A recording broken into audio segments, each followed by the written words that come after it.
Right, in the first leg of the place accumulator, you start off with young Jason Gates aboard SMOKEY FIRE, drawn 11. Andrew, oh look, he's a bit of an inexperienced horse. He's taken a long time to come to hand. He just didn't stop growing. He got taller and taller and taller.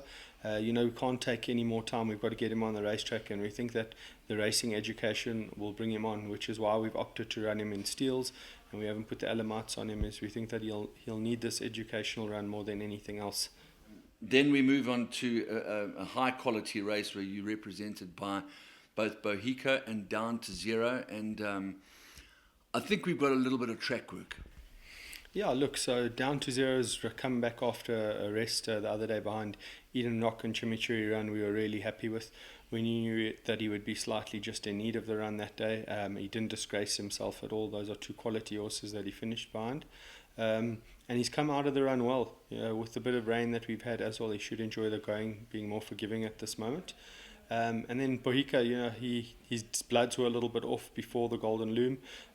We thought he was just coming back to himself 2 days before the race, but he was not 100%, and it was, do you take the gamble and run the horse and he doesn't compete at his best and he goes backwards for 85 grand, or do we wait and sit a while and we wait for the 125,000 rand merchants at the end of this month?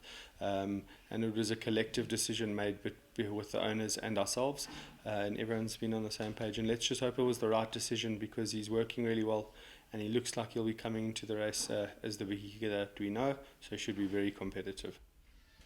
Fantastic. And then into a race that is wide open. If you look beyond the filly, she's got it all to lose, but she is a champion, and 7 Patriots is a really good, hard-knocking, competitive horse.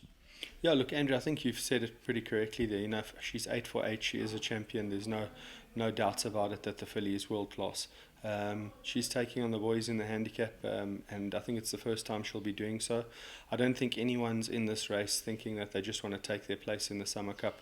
We all got our horses in and trying to prep them to have the best chance. By no means is it going to be an easy race for 7 Patriots, but at the beginning of the season we said where his rating was, we would need to win a few races, and maybe this was the type of race we could come into with a lightweight and be competitive. It would be very tough for him to win a race like this because it's a massive step up in class, but he's exceptionally well, and I think that he can be competitive. And then you're very strong in the 10th race with both Captain of Tortuga, who comes off a fluent win last time out, and Angel's Power, who runs today.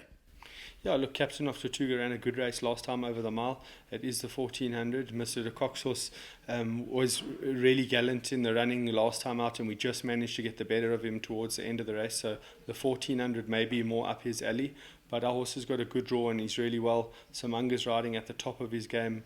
I think he could be competitive in this race, but there are 1 or 2 others that we have to respect.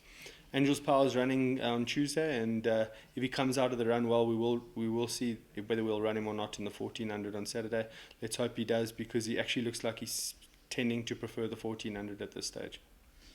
So it's not really rocket science to fathom that possibly BOHICA might be the best of the day. I would say BOHICA and Captain of Tortuga are best on the day.